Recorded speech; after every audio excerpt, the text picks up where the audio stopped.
And dominance is not necessarily the strongest, typically, these emergence, but in higher level primates, part of moving to deontics is the idea that it's not simply force. There's other social things that are involved.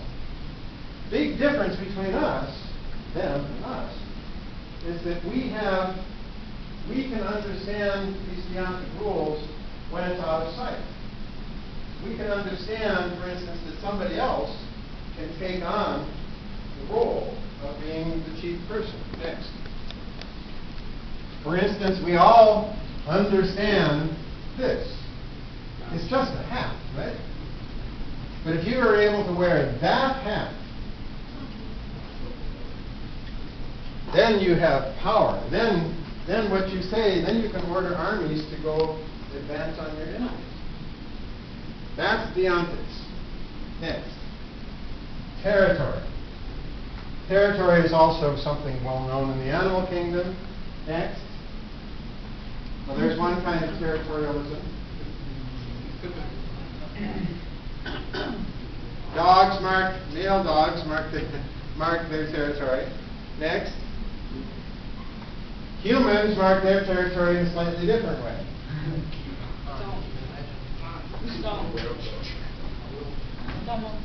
Some of them. Next.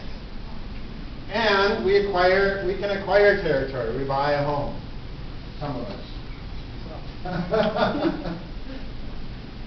Next. This is a very interesting book called The Territorial Imperative that also is arguing that territory is a very primitive instinct. But the abstraction of territory, back to the lines on the map, that's the really interesting human aspect. Next. And there's this other theme, patriotism, which goes beyond simply belonging to the group. Patriotism, in Holland, in Europe, some of you have probably heard about this. We call it soccer. There they call it football. People get so impassioned. When there's two teams, tiny little Hollands. It's like maybe a quarter, fifth the size of Florida. Tiny little country. And the team in Amsterdam was called Ajax. And the team in Rotterdam was called Feyenoord. And when those two teams would play, they rented a special train to come down. And when the fans got off the train, they had a police cordon to take them to the stadium. And in the stadium, they had a wire mesh fence to keep the two fans apart. And still afterwards, after the game, people somehow pulled out baseball clubs and started beating people. It's just amazing. And this is patriotism. This is just going nuts about what? About a team. I mean, it's not that they're gaining resources or food supply or anything else. It's just pure, reified patriotism. Next. Then there was, I don't know if you can, there's an author, Upton Sinclair. There was a time in the 50s when, actually I'm confusing two things. In the 50s was the scare about McCarthyism, about accusing people of being communists. Earlier there was a similar fear of fascism, and he pointed out that fascism, if you can read this, is when fascism comes to America, it will be wrapped in the American flag and carrying a cross. That is, these are ways of engendering these feelings of patriotism. By the way, fascism in Italian, I'm not sure about Spanish, but the fasci is basically taking a bundle of sticks, putting them together, and then they're solid. You've probably also noted, columns, Greek columns, Egyptian columns, they have these flutes that originally started because they were fasci. They were groups of bamboo or other kinds of things clustered together so that they made these ripples on the column. But note that those columns, those fluted columns, are also a symbol of national importance. When you see an important government building, it typically has these fluted columns. Okay. And this, I think, is a really interesting book. The J curve, those of you that are interested in how one society might make a transition to another society, another kind of economy. The J curve is about transition from, say, a totalitarian economy to an open market economy. And the point that he makes is that both of these forms are fairly stable. They're fairly stable. It's when you go from one to the other that instabilities arise. And I can tell you by observing Russia that when Russia finally let loose of the totalitarian communism, the mafia moved in and chaos ensued. So that's a challenge. Next.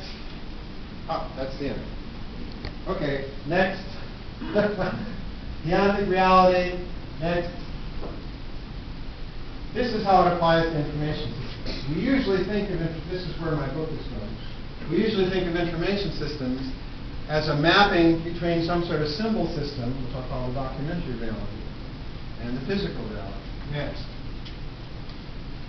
But the mapping to deontic reality, as I said, here the relationship is that these symbols are verified by so-called truth conditions. This statement over here will be true, say it's raining, if you can observe rain in the world. Over here, the relationship actually goes in the other direction. I'm a professor because some document says that I'm a professor. That document got written because somebody pronounced me as a professor.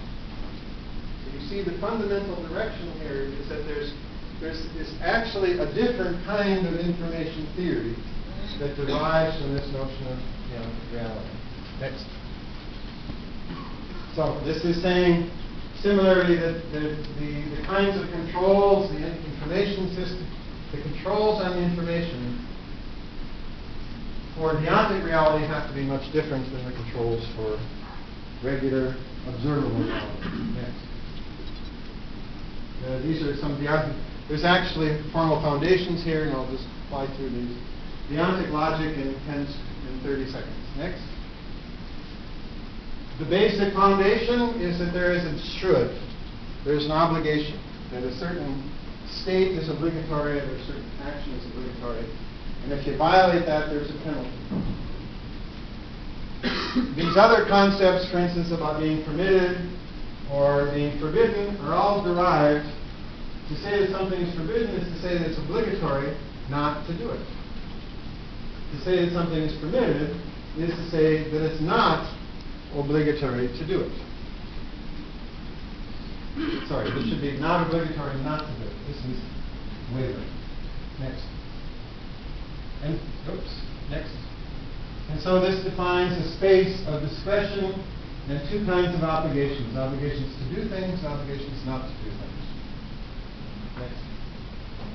And this is where deontic processes come in about the changes in states of obligation. That should be about it. Now,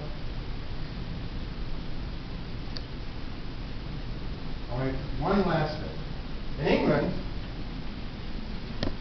in medieval England, so how did they, before documents, how did they evidence deontic change? So, for instance, a land title.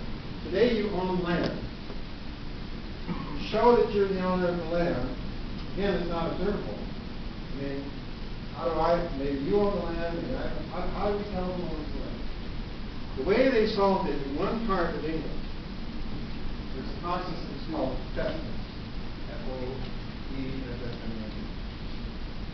And the way it worked, this is a medieval village, and this is before writing. People fought, they didn't write. Get all the people of the village together, and so the seller is there, the buyer is there, all the people of the village, including the children. The seller takes some dirt in his hand, puts it into the hand of the buyer. Okay, symbolic action. And then the parents, oh, by the way, the parents also brought sticks with them. The parents then proceed to beat the children really, really hard. So the children cry and cry and cry. Why? So they won't forget this event.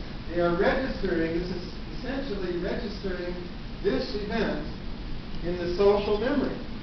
So they remember this event. Now they know that this land has changed hands. Literally, from dirt has changed hands. And that's how this is also a major function of ceremonies. When you graduate, there's going to be a ceremony. Now there's also a donkey